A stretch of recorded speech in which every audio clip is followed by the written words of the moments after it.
Welcome everyone to episode 4 of the Ready to Roll podcast. This week, I'm lucky enough to chat with a longtime client, Jess Walter. She's been on the app for around 6 to 12 months now, making great progress. She's also just started competing in jiu-jitsu, so we're going to chat all things competition, strength and conditioning training to support her jiu-jitsu, as well as discuss a little bit about her life on the Lala Kent podcast, co-hosting that one with Lala Kent. So I hope you enjoy. So, welcome, Jessica. Thank you, Roxy. I'm so excited to be here. Honored. Honored. Well, I'm honored that you have accepted my invitation. Of course. So for everyone listening, Jess has been on the Ready to Roll app for, I don't know, I'm going to say maybe like 6 months. It's been a while. Yeah. And so we're just going to have a little chat today about her jiu-jitsu journey and a little bit about you and what you do with yourself. So welcome aboard. And let's just start with a little intro. Who are you? What do you do? All right, let's start. I am Jessica, as you said. Thank you for having me. I feel like at this point, I wear many hats. I'm an executive assistant for a reality TV personality, but I'm her executive assistant. I co-host her podcast with her. What I was saying, I've been with her for 3 years and we immediately clicked when we met. So we've always known we were going to partner and do something bigger and sort of become partners versus boss and employee. And so that is here, but yes, since it's still sort of rolling out, I'm sticking with, I'll probably continue wearing the assistant hat, honestly, if it were up to me forever for her, just because it's so fun. But yeah. And that's Lala Kent, is that her name? Lala Kent. She's on a Bravo show called Vanderpump Rules, and she's just talk about, I think I mentioned it. Can we swear on this or no? Yeah, definitely. Okay. She's a bad bitch. I told you earlier, I listened to your episode with Alex and she's a bad bitch. I remember sitting at CJI looking off to the side at the commentator and being like, I don't know who this girl is, but I see her running her line. She's so professional. She's so entertaining. I just love women doing their thing. Yeah. So yes, Lala's one of them. I work for her and we've got a lot in the works, but yeah, that's what I do. That's so cool. So how did you even end up meeting her and getting onto her podcast and now co-hosting it, obviously? Yeah, when I first moved here, it was to pursue screenwriting in 2020. I live in Los Angeles, California. I ended up I applied for, I think it was 80 screenwriter assistant jobs. And I'm not kidding. Wow. I didn't get one call. And that's coming from LA to LA from I had made short films in Nashville. I had gotten, nothing huge, but done a lot of TV and film stuff.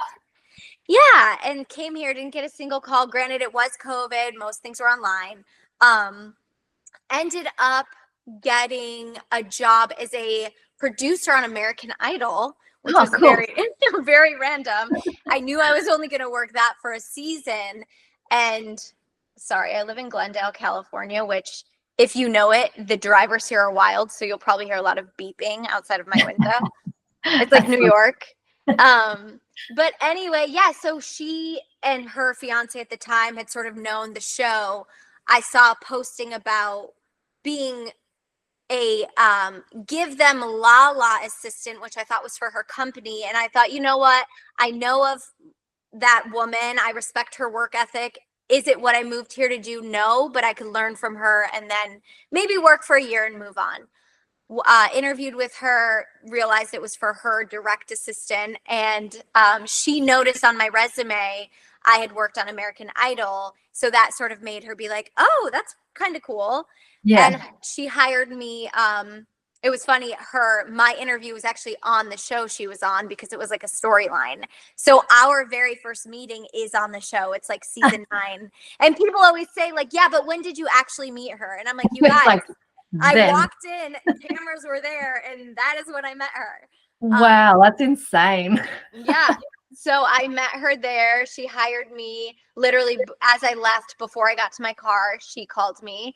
And then we've sort of just been, I got her out of that, I helped her get out of a really toxic relationship after some craziness went down. And so we just became really close. I met her when her now 3-year-old daughter was a few months old, and her I was in the room for her when she had her brand new baby. So we're just really close, and yeah. I would say that's pretty close in the room for her. She's great. She's a great human. And it's funny because like a lot of people know her as, what the person she is on the show, which is very real, but it's also, you see certain parts and sides of her, which is dramatized, and she's a very down to earth, great person. So yeah, how cool. I'm gonna have to watch that show, the Vanderpump Rules. Vanderpump Rules. It's a reality show. So man, I have been getting into my reality shows lately. They seem to be the best way for my recovery. It's actually crazy. Stop. I sit down and I watch, and like I'm talking the worst of the worst. Like I'm talking shut your brain off. Love Island, Too Hot to Handle. Like because I don't think it's so good. Those are the best, because I'm like, I don't have to think. I don't have to follow a storyline. Let me shut my brain off. So good. Yeah. And it's so funny. My partner will be like, oh, I'm not watching this, blah, blah. And then I'll hear him from the kitchen being like, what did he say to her? Oh, my God. I'm like, ha, gotcha. That's so classic. Also, can we take a quick moment to talk about, when you say your partner, do you mean the hilarious man in the video? The viral video? Yes. If anyone listening to this hasn't seen the viral video that Roxy put out of her partner, and I think the caption is just like, does one jujitsu class or something? Yeah. He's a purple belt, by the way. It's a what? He's a purple belt, by the way. Oh my God. Funniest. So and obviously that was, you can cut this out if you want, but that was set up, right? Oh my God. It was all his idea. So like I have to fight tooth and nail to get him to come to the gym. And he had a few days off recently, and he was at home, and I think it was raining, and there was no surf, there was no jiu-jitsu, there was no anything. And I was like, well, come on, come to the gym then, because he's on my app, but like he's useless. He doesn't really that much. He just trains jiu-jitsu. And he was like, oh, all right. And I dragged him there, and then I didn't see him. He was just doing whatever he was doing. I was training, and then he comes over and he's like, it'd be really funny. And he told me, and I was like, well, we're doing it. We are doing it. And we had to leave straight after. He's like, oh my God, because you were humiliated. And like the people watching us, and I'm just like creeping behind equipment to film him losing my shit. The Theo Von soundbite, all of it was 10 out of 10. I saw it and I was like, this is amazing content. That was all Scott. Like it was his idea. He was like, you got to get that comedian guy with that audio, Brazilian jiu-jitsu. It was all him. I'm like, you're viral, man. Like, oh my God, bravo, Scott. Bravo. So good. So good. And we've done 2 others. I don't know if you've seen them. Are they on your page? Yeah, they're before he starts jiu-jitsu versus after. One of them pinned on my Reels page, and those as well have had millions of views. And it's just like basically, before he does jiu-jitsu, he comes down, hands you the remote, gives you a glass of wine, sits down and massages your feet, and then afterwards he grabs the remote out of your hand and footlocks you. I have not seen those. I will go immediately after this call. I'm going to look. Yeah, they're so funny. I feel like I find them funnier than anyone else, but they're so good. I used to make videos, not jujitsu, but back in Nashville with my ex-fiance. We're still very good friends. We used to make little skit videos like that, and I just remember having so much fun. Yeah. We thought they were the funniest thing in the world. So I love that you do that. I love it. Oh, this is so good. And we've got so many more ideas, but he hates making them. He comes up with the best ideas, and I'm like, you got to do it, but it's really hard to get him to actually I got to time it right with his mood, and be maybe Sunday late afternoon, he's had 2 beers, and he's I'm like, all right, time to film. Let's go. I love that so much. That's great. That's so funny. So good. I don't even know what we're talking about before that. I know. This is fun. This is like my podcast or my boss's podcast. I'm like, we go off on tangents. It's a good time. So good. Well, let's bring it back to jiu-jitsu. So let's do it. Yeah. How long have you been training jiu-jitsu for? Because I know you've been competing and winning a little bit lately, including just recently on the weekend. Yeah. Tell me a little bit about your jiu-jitsu. Yeah. So I've been training. October 15th, which was a few days ago, was my year anniversary at the gym. So I've been in it for a little over a year now. Had no like wrestling back, no physical contact background at all. The most Yep. I did was I played soccer and field hockey in high school, which I loved, but that was Very it. different. Yes, very different. No one's sitting on So your head. yes. Um, got into it. I used to work, our office was over in West Hollywood, which could be a little dangerous late at night. And I just had a little run in. And my dad had been telling me, you're out in LA. I really want you to get into self defense, take boxing, take this, take that. Or he always said jujitsu first, but I was like, no, I see your little doll that you roll around with. Absolutely not. Like, So your dad does jiu-jitsu too? he has taken, that's a funny thing, he got me into it, but he'd only taken a couple classes. They moved to Arizona, so he had to put it on pause, but he's dying to get back into it. Yeah, cool. So yeah, and he had been telling me, I'm like, I will.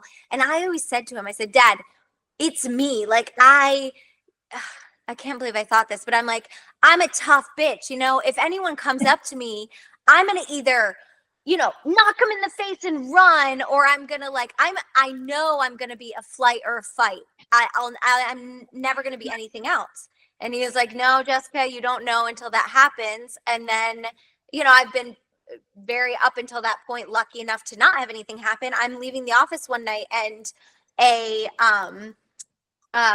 someone just, who obviously was mentally ill, and I usually could hear them or see them, but I just didn't. And I felt an arm. I was 10 at night. No one was around. And I just felt him grab my arm. Fortunately, he was dealing with some things where you could tell, mentally ill. So he kind of screamed in my face as he grabbed my arm for like probably 10 seconds, which felt like an eternity. That's a long time. Yeah.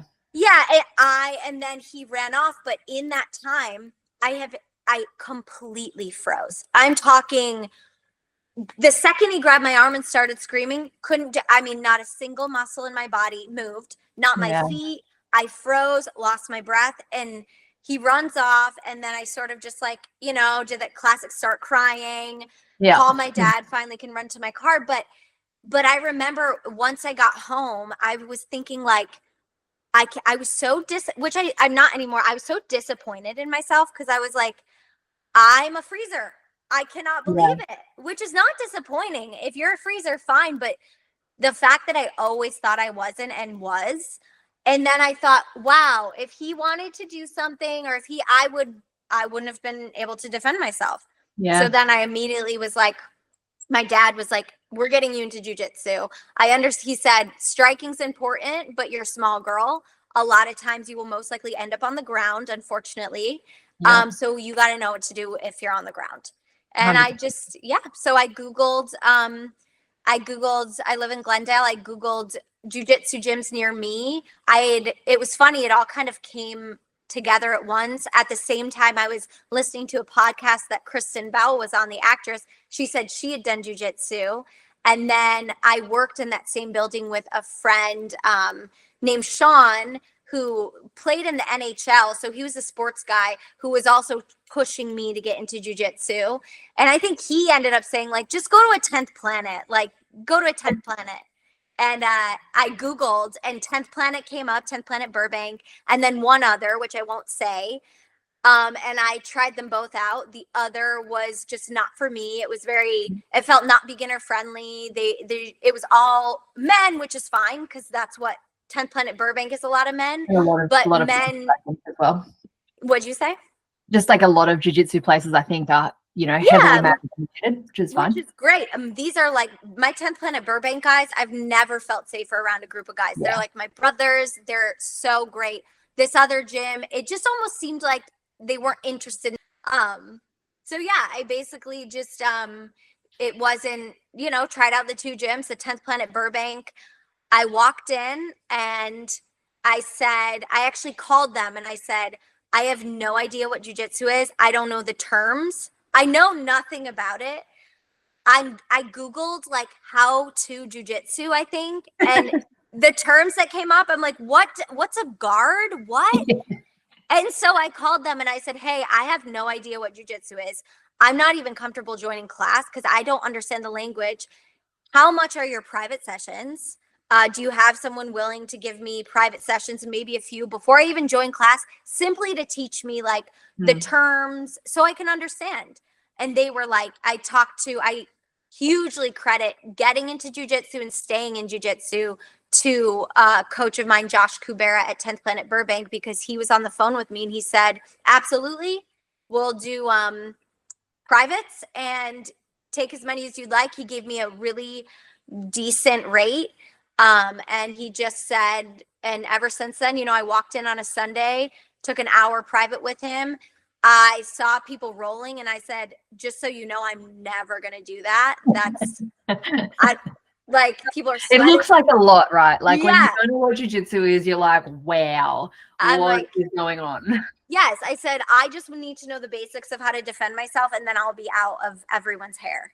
So yeah, so then I took few privates. He said, whenever you're comfortable, I think you're ready to join classes. I didn't immediately after learning. So our classes are designed, which I think a lot are, you learn the technique and then rolling every class for like 5 classes straight. The second the technique was over, gotta go, I zipped out. I'm like, I'm not even going to be asked. Like, I don't want people to even think I'm interested in rolling. Yeah. And then as I got more comfortable with the crew, I'm like, you know, okay, maybe I'll try. And then from there, it just like, once, if you're lucky and blessed enough to be in a good gym, that to me is like, that's what it needs. That's what people like me need. I need to feel safe. I need to feel like I can learn, that I'm not in danger. And the second I was able to trust everyone around me, I was good to go. I just sort of became addicted. And that's so good. And I think like super valuable for other people to know as well. Like I know that there's a lot of women that have said that they want to start jiu-jitsu, but they're scared and whatever. And like myself included, I have a martial arts background, but I'm so claustrophobic that the idea of jiu-jitsu, I was like, I don't know. Yeah, someone on top of you? Yeah. And like I had the same kind of issues with rolls for the first long time. You know what I mean? Like I would do them, but I hated them. It was like due to a number of factors. Like I wasn't assertive enough. So I was very defensive, meaning I was always on my back and always on the bottom and always in the position that I didn't want to be in. And so, you know, around halfway through white belt, that switched for me. And then I also around the same time began to trust my training partners more, understanding that like it doesn't matter anyway. Like even if I tap because I'm uncomfortable, who cares? Literally, who cares? Like I'm not out here trying to win the ADCC. Right. So I'm out here tapping the pressure, to be honest. And now they'll make fun of me. I'll tap and they'll be like, seriously, Jessica. I'm like, sorry. You're like, but I can't breathe. It's not, I don't know that. I'm not having fun down there. Exactly. Can I get on top of you, please? I know. A couple weekends ago, I tapped and they're like, what? And I was like, sorry, I just wanted to get in a different position. And I was like, I won't do that again. That's a bad partner. I'm sorry. I love it. I try to do that to my partner when I roll with him, and he doesn't. He doesn't. On me. He's just like, what? I'm like, it's heavy. It's heavy. Ow. He doesn't care at all. So I was rolling with a like 4-strap white belt male last night who's pretty good. Okay. And like I'm, you know, 60 to 65 kilos, depending on the day. He would be 90 easily. So solid 50% of my weight on top of me, and male and just bigger in general. And I was like, all right, here we go. And it was tough, but you know, old me would have just definitely ended up on the bottom and gone home and cried about it. Yeah. But, you know, being more assertive and like I trust him as well was much more fun. Yeah. Okay, that's good. So 4-stripe white belt. We don't do a ton of, I know some of the 10th Planet schools stripe. We don't do a ton of striping. Yeah. So that's like pretty advanced, right? Yeah. Okay. Yeah. He'll probably be going through his blue belt in the next few months or so, I'd say. You know, got it. Because I know white belts could be hit or miss. Like I'm a white belt, and I know the patience that people have showed me in every single school I've dropped into, in my school and at 10th Planet Burbank. And now even a year in, I get a little nervous, especially the guys. If a new white belt guy comes in. Yeah. I'm like, I know I'm a white belt, so but it's different it's very different. Like you're a small female white belt going up against like even as like a blue belt, which in my eyes is just a slightly advanced white belt, you know. It's like okay, I've got this big human who probably is going to assume that they can submit me because I'm a female and the blue belt, and so there's, you know, you got a little bit of a target on your back there, and it's kind of like you have to play the game very differently, and it's all about just keeping yourself safe and not getting stuck in, because it's a lot harder. Like they get you pinned and they don't want to let you out. I mean, it's a lot of energy. A lot of energy, and that's why I'm just like, and again, I'm just a white belt. I don't think I'll ever be in my gym because I feel safe. I'll never be. I tap so quick. Oh, same. That's pretty tight. You can have that one. I mean, I don't care who you are. It could be your first day. Drop it, and they're like, "Really, Jessica?" And I'm like, "Tap." Yeah. Exactly. I'm also lucky too to come from a gym who's like the coaches will look, and if they see if a new white belt guy that, you know, maybe comes to ask me, they go, "Hey, Jess, no, we're gonna put you with someone." They're very assertive and like they look out for me, which is nice because I get a little nervous sometimes saying no, you know. Oh no, definitely, of course. I mean, I'm really lucky as well. Like our professor actually pairs us up, so like, you know, he'll you can always tell you when he's like testing you a little bit because he'll want to put you with someone who's a little bit, you know. They're like, she's going to have a hard time here. Let's go there, which is good. But I also like, we have such a great, what do you call it? Like community. So like generally when the wankers come in, they don't last very long anyway, because they kind of realize it's not for them, you know, like. I want to visit. You said coastal town, and in my brain, I'm like, okay, when can I visit her? And what's a good excuse? Google Noosa. That's where I live. Noosa, N-U-S-A? N-O-O-S-A. N-O-O-S-A. Okay. And are you gi, no gi, or both? Both, but mostly gi. Okay. And then we've got no gi a couple of days a week as well. Nice. I love that. But yeah, I think, you know, transitioning into my first, other than like obviously learning so much and finally getting into rolling, once I conquered that fear, my next problem was injury. I started. But not because of the people I was rolling with, because my body was not physically fit enough. This is my own, a lot of people have different experiences. My own experience, I was not strong enough to, I think, be exerting the energy I was, especially with the spastic movements. I was, you know, as a white belt, I'm spazzing. It's full of adrenaline, right? And like you don't also know that like you can just tap and you can slow down and you can like control the pace a little bit more. You're not breathing the same. Your adrenaline, your cortisol's through the roof, and then you don't realize how much strength you're exerting, and then it just fucking kills your body. It does. And I just kept pulling the same muscle in my back over and over. And I would pull it and be out for a couple days and then be like, oh, I need to make it stronger, and zip off to the gym, not knowing like it needed rest. It was back. And that's when I started. And then there actually was a time over the holidays. I really pulled it right before I left to go to Arizona for Christmas. And I was out, like, I think December 15th to the 30th. I could barely walk. My back was horrific. And that's when I really started being like, you know what?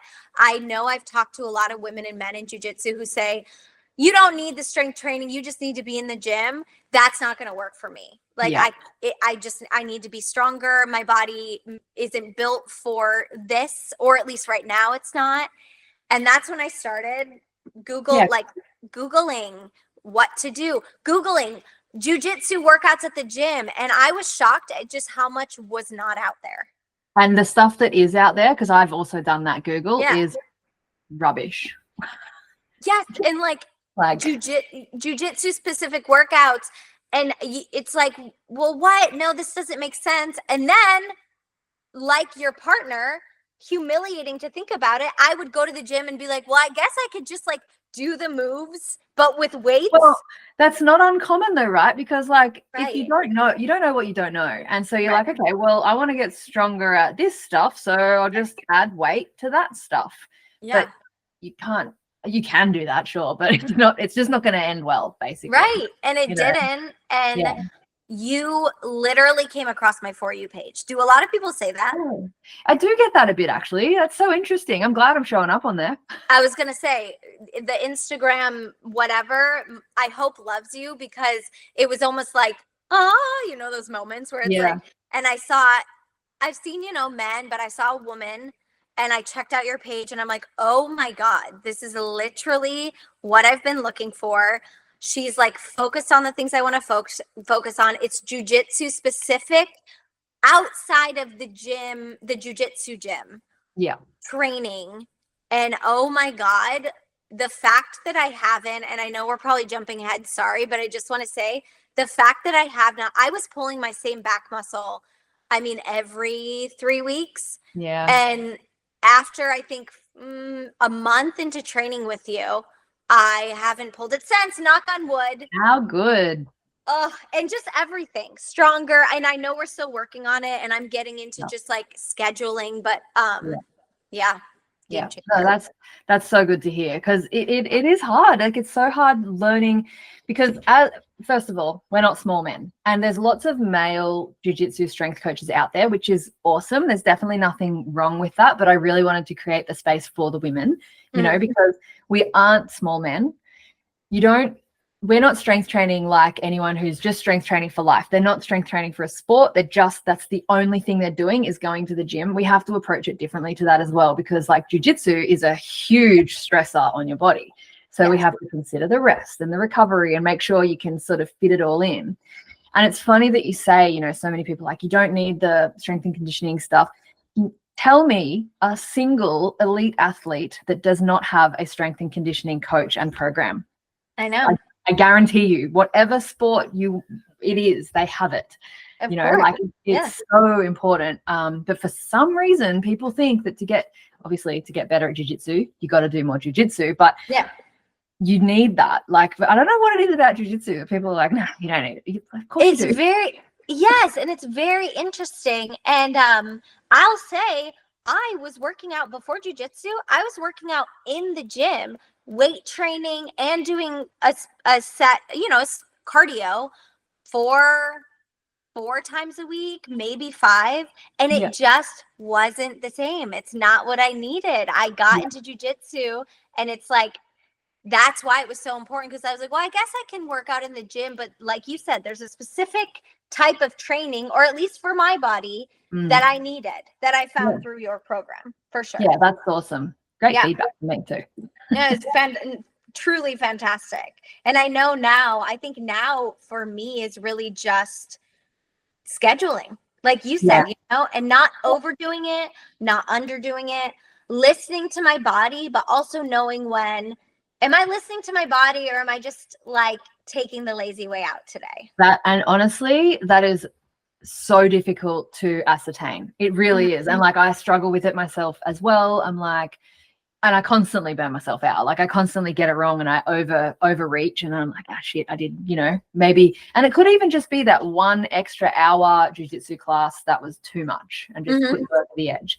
But it's just, you know, like, it's hard. It's hard to know, like, am I just being lazy, or like, do I genuinely need this rest? Yeah. You know? So looking at external factors can be so helpful to you. Like, how's your sleep been? How's your general mood? How's your soreness? Is it persisting longer than usual? You know, because most people know how long they stay sore for. And then if you've just been sore for days and days and days, it's probably time for a rest. You're probably not being lazy, you know, time for a bit of Love Island on the couch. Love Island. Shut the brain off, shut the body off. Shut it all off. But it is hard. It is difficult, but that's one of the main things that I'm trying to help everyone with as well, you know, like, to figure it out, because every single person is different. You've got mental stresses as well that all takes an effect and a toll on your central nervous system. Yes. You know? And I have to say, you know, it's something, and I don't even know if you probably, I mean, you put obviously thought into the program, but you put it in the app, or you put it in the email to me, where you said non-negotiable 7 to 9 hours. And I needed to see that, because like, we had talked about sleep previously. You said, make sure you're getting enough sleep. I think you even said 7 to 9 hours, But when I saw non-negotiable, it made me be like, oh shit, like he's serious. Yeah. And when I started doing like, okay, Coach Roxy said non-negotiable. So like if I don't hit my 7 to 9, and this is kind of how I hold myself accountable now, I can't go to the morning jujitsu class. Yeah. And you know, like good. I want to go. Yeah. And so I'm like, and my coaches will be like, why weren't you here? Like what that, you know? So I'm like, I need to get my 7 to 9. If I don't hit at least 7, I'm not going. And that's really helped me. And my God, 7 to 9 hours, I'm not even kidding. I would get 6, 6.5. The difference between 6 for me, 6 hours, 6.5. The difference between getting that and 7, 7.5, 8 to me is night and day. And I know it's huge. Yeah. But I'm like, it's just an hour and a half. Who cares? But it adds up. Like over the space of a week, that's a whole night's sleep that you've gained or lost, you know? Right. And it adds up. Imagine keep doing that for months and months and months. Then you've lost a week worth of sleep, which is so valuable for recovery. Yeah, that's what it is, recovery. And like, yeah, that's game changer. That's why, and I just can't, I'm always telling people, just my friends, I'm like, always referring you because just little things. And my ex-fiance, he's a trainer and he's fantastic and his clients see results. But for me, I needed jiu-jitsu specific training. That's just what I need, you know? Yeah, definitely. Like I said before, kind of touched on briefly, doing regular strength training, working really close to failure on all of your lifts is so good and so important for getting stronger, but it is a massive stressor on your central nervous system. So you can't have all of the things constantly stressing out your central nervous system and expect results across the board without getting injured. So it's kind of, you know, finding that balancing act where you still are making progress, although it just might be a little slower in the gym when you're also doing jiu-jitsu. But I mean, that's just the choice we make by doing jiu-jitsu. Yeah. Really. Yeah. You know? Worth it though. Yeah. Yeah, definitely.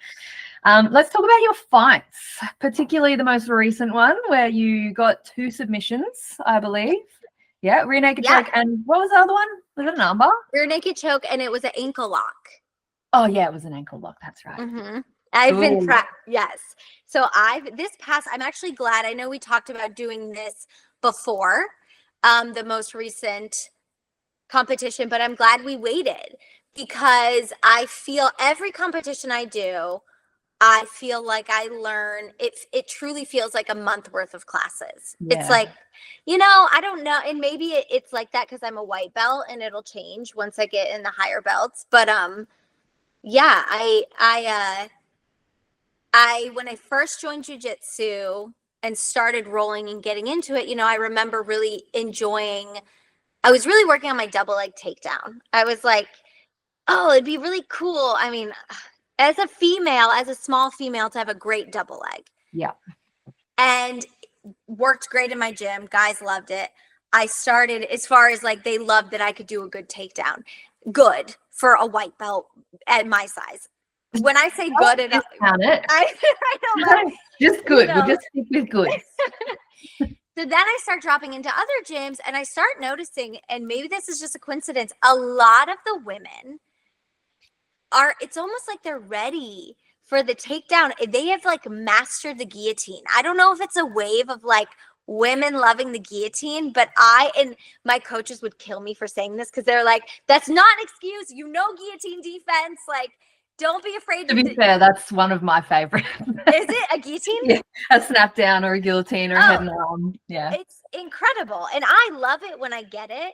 But I noticed, you know, like, oh, you know, my head positioning, and there's a lot of things I need to work on. And I'm still working on the takedowns and the wrestling, but I started doing more of, and it came out of injury as well, playing guard or like pulling guard. And I started finding most recently, it's only been in the past 2 months, this like love for getting into the legs. And like, I'm compact. So my butterflies, it's really just like getting my butterflies in there is a lot of fun, especially with these bigger and taller people.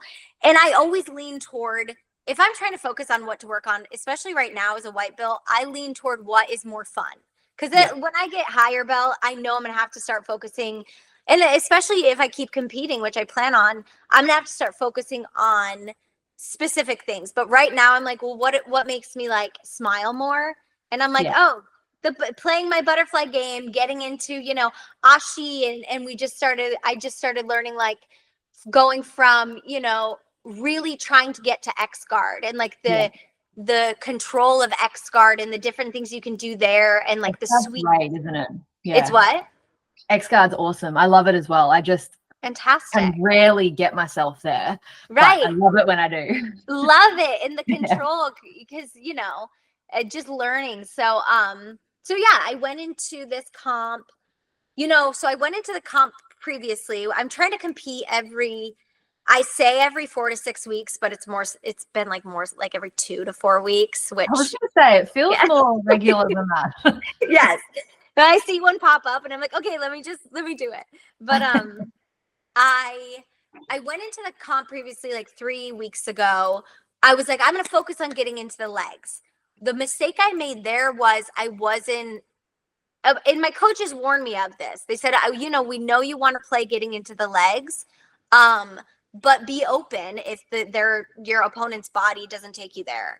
Be open to transitions. And I was less open to transitions.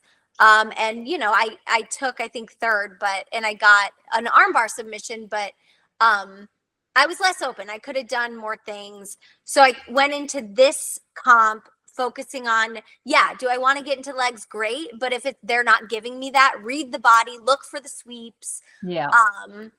And also, if I do get my butterflies in, look for like the stuff we've been practicing, looking to get into ashi, to X, or, to ankle lock. And if I am in, I've had a problem with, I go into outside ashi and they stack me.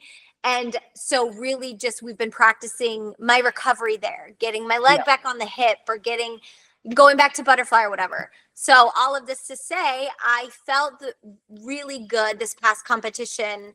It's probably the best I've felt as far as using what I learned in the gym and what my coaches have taught me, and applying it to competition. I think I had a lot more moments this time where I got into outside ashi and started to get smashed. So I was like, what did I learn? And I kind of, and there were a lot of things that I tried to implement. It didn't work, but slowly I'm seeing myself start to use the things I learned in competition. And that to me shows growth, which just makes me excited. For sure. Because I think it's like one thing doing live rounds in your gym and trying to implement some drilling that you've just done or whatever, versus taking it to a competition where you've got that extra dump of adrenaline and, you are actually trying to win this one. Yeah. Maybe in classes it doesn't matter so much, but this time you really are trying to win. So it's, I think that's awesome, still being able to have that understanding and thought process, because I don't know if you remember when you began, but I certainly had the experience of there was zero thought. It was like grab a lapel and hold on until everyone dies. Literally. And I'm like, which is, yes. And for me with Nogi, it's like I get in the bottom of look for my one frame, which is like maybe my, oh my God, it was crazy. Or I got a sweep. I think my first competition ever, I got a dummy sweep, and I took a moment in my head to celebrate. And then I was like, she was in mount or something. And I was like, So yes, learning. And my coaches always say, work within the pauses. So really just like that too. Just like, I always say, which isn't right, but I'm always like, I don't have a jujitsu brain like you guys. Yeah. And I don't think I do. But anyone, I'm learning, can have a jujitsu brain. It's just it takes some people longer than others, and I'm one of those people. For sure, it doesn't come naturally to me at all. Neither. Like I have to be very patient with myself, because I see it, I understand it, but my body is like, I'm gonna need a few more weeks, thanks. Like what the hell? Me too. And I found, I had taken a couple sessions with this guy named Patrick, who coaches at 10th Planet HQ, and he's fantastic black belt. I took one of his classes and I was like, oh, I'd love to get a couple privates in with you. And he's teaching me more about how to get into the legs. And what I do is I video them if they allow, which they all do, video our sessions. And then in the moment, it's like a foreign language to me. Even if I know he's teaching and it's like, and I can tell sometimes, especially with coaches who haven't taught me before, I kind of look at them and I go, I tell them, I understand that it probably seems like I have no idea what you're talking about. But what I do is I go home, I watch this video over and over, and I promise by our next session, you'll see some improvement. And that happens. And it's because my brain just like, it takes a few reps of really soaking it in. I'm not someone who can see the coach teach a technique and do it a couple times and be like, great, I've got it. I don't have that brain. Yeah, no, me either. My partner's really good at it. He'll just like, he's one of those sort of more creative types, whereas I'm very like rote learning. So I'll be like, you get this grip and then you get this grip and then you do this frame and then whatever. But he's like more conceptual. So he'll be like, well, I'm trying for the sweep and I need to get, I need to trap this arm and move this body weight. So I just do that, however that looks. And I'm like, wait a second, you missed a step. Yes, no, that's true. He's pulling it off and I'm not. So exactly. And I'm like thinking about, the coach is teaching a technique. I'm thinking about, I look at the hand placement and for like 3 seconds I go, okay, why is it S grip? And then all of a sudden he's 5 steps ahead and I'm like, oh my God, I missed. Oh my God, that's the worst, isn't it? And then you're like, oh, hang on, whoa, focus. And then they're like, okay, 1, 2, 3, clap. And you're like, shit. And then I look at my partner, thank God, like I said, a gym where everyone's helpful, and they look at me and they go, come here, I'll go first. I'm the, like, aside from our coach, I'm the highest rank female in our gym. And you're a brown belt, correct? No, God, no, I'm a blue belt. You're belt. Blue? Yeah, I'm only a blue belt. I'm a baby. I watch your videos and I'm like, you got it. Anyway, keep going. You're the highest belt girl. Yeah, because I started when our gym started. So I'm so fortunate there. So all of the girls are all white belts. And so like, if I'm not paying attention, it's always highest belt goes first. And I'm usually paired with the girls. And like, all right, you go first. I'm like, fuck. What are we doing here? Oh my, okay. Do you teach there? I know that's probably a crazy question. Okay. So is it only black belts that teach at your gym? No, my professor's a black belt. His wife is a brown belt. But she was coaching since she was a purple belt. Okay. But she'll be getting her black belt next month, I believe. Oh, okay. Going to be going for that, which is exciting. I'm one of her ukis, which is terrifying. Even though I know it's not about me, I'm like, what if I stuff it up and then you don't get it? Coach just asked me literally to be a body for him tomorrow night in the kids class, and I'm like, can we rep it ahead of time? He's like, Jessica, it's just because I have girls and I want them to see me do this on a girl. And I'm like, yeah, but I don't want them to make fun of me. Yeah, the uki pressure is real, man. Like, ukis need love too. Sorry, hold on, wait. I know. I'm like, and every uki that I see, I'm like, how are you so good at this? And I'm just gonna mess it up. Skill. It's definitely a skill, especially if you don't know what's happening. You're like, oh no, I'm going that way. Yeah, you're like, you want me to be swept yet? No, okay. And then they correct you in front of the class. They're like, no, other hand. Nope, turn the other way. And I'm like, oh my God. Yeah. Is a goal of yours to also eventually teach jujitsu one day, or you haven't even thought about that? I mean, I'm definitely naturally a coach at heart. I wouldn't say it's off the table. But I mean, right now, definitely, like I definitely do not know enough to even entertain the idea of coaching jiu-jitsu, you know what I mean? Which is so funny because I get so many comments of people being like, oh, look, blue belt's coaching, got instructionals now. And I'm like, what instructional are you looking at? Because I haven't got any, I promise. People in their comments I can't. I know. And the message request folder, that's a fun one. Being like a female in a grappling, sport, you must get them as well. They are fascinating. I told a couple guys in my gym, I like talked to them. I'm like, one day we'll sit down and you're going to be shocked. Some of the requests, it's like, and I don't even, I'm sure you go into your DM requests and I look at them for fun, but I'll never accept them. I'm terrified. Oh my God, no. And like some of the requests are just like, wait, excuse me? What are you asking? I got asked the other day. Please tell me. I'm going to bring it up. Because I've had, if we're gonna get interesting in here, I've had requests for sweaty pieces of clothing to be shipped. I think you should sell it, to be honest. I've had requests for lots of socks because I was having bare feet so much on Instagram because I was attracting the wrong people. And then I started getting lots of DMs for socks, but sweaty socks or just regular? Dirty. Yeah. One in particular wanted them really dirty. Oh, yeah. That is so funny. My ex-fiance used to say, "Hey, whatever, send. They're gonna pay you how much?" And then I was listening to a podcast or I don't know something recently, and I heard, and this is a good point. What if they use your DNA to like frame you for something, or like I don't know. Literally, like, oh, maybe I won't send my. I mean, at this point in my life, I literally only train and work, so maybe I need that excitement in my life. Maybe I need to be framed for murder. True. Especially if it's not in the same country. No, I got this the other day. This is in my things. Hey, I like your post. I was wondering, could you submit me in wrestling and BJJ? I'm 20 years old and I'm only 1.65 meters, rather short. But I have experience in judo. Just curious. Thanks.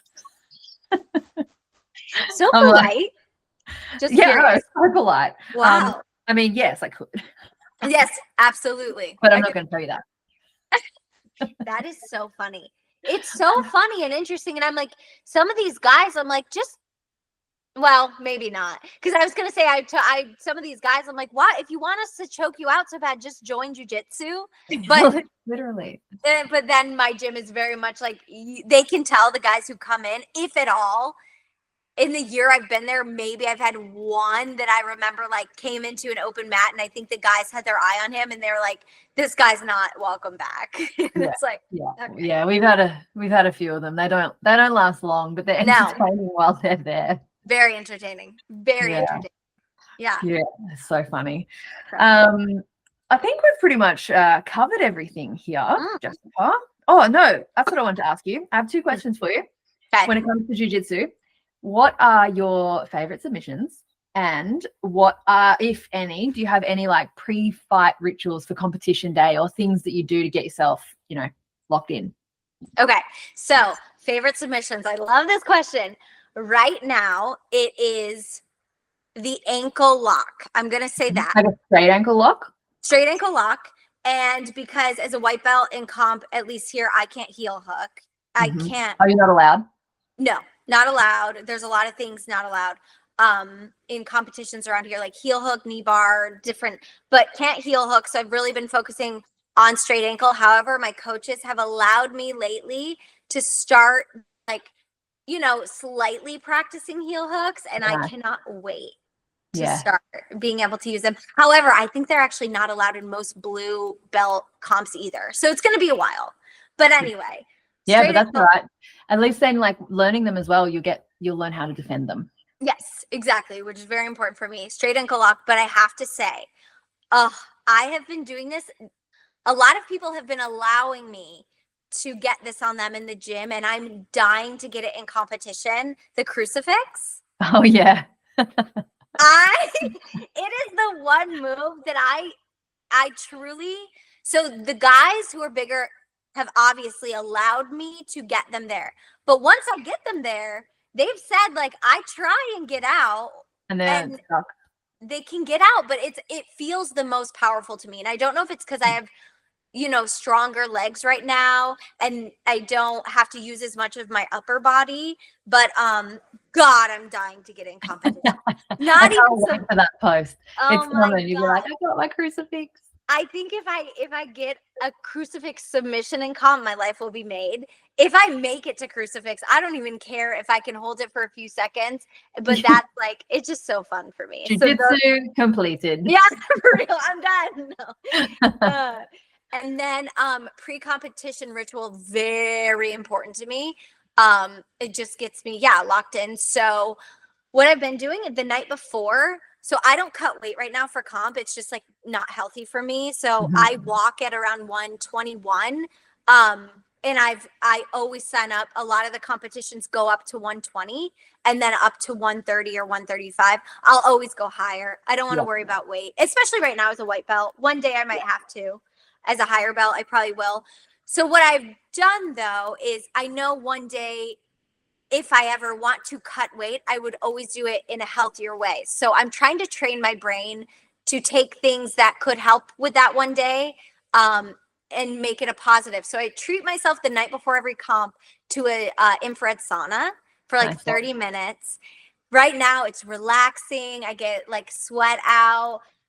Yeah, maybe I'm sure it's dehydrating, but like for me, I never feel bad. I just feel relaxed. The night before I do that, comp when I'm there on the day, I always make sure I have like a list of like, squats and egg beaters and bridges and that I do to warm myself up.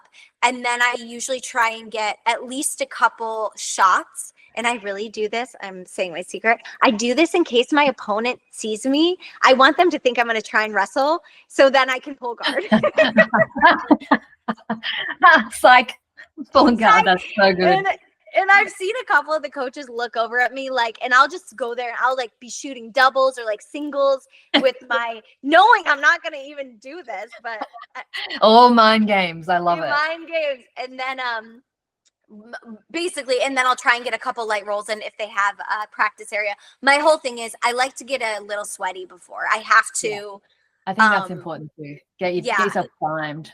Yeah, I just need truly if I like feel and I'm sweating, I'm like, okay, I'm feeling good. If I, so that, and then I have a little mantra in my head. It helps before as I'm standing on the sideline.